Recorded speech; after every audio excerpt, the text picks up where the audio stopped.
Este es el otro. Hoy estoy un poco despeinada, pero bueno. Son gajes del oficio. El otro es este. Este es otro vestido mío lencero que me encanta. Miren las botas que he encontrado que son del mismo tono que el abrigo. Las botas son de mango. Me he puesto mi collar de perla de Mallorca, mi cadenita y para allá vamos.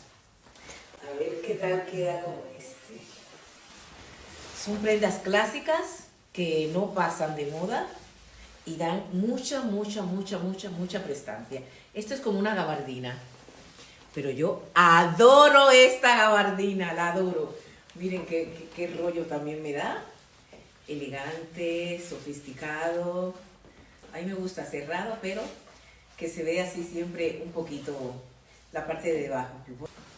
Miren.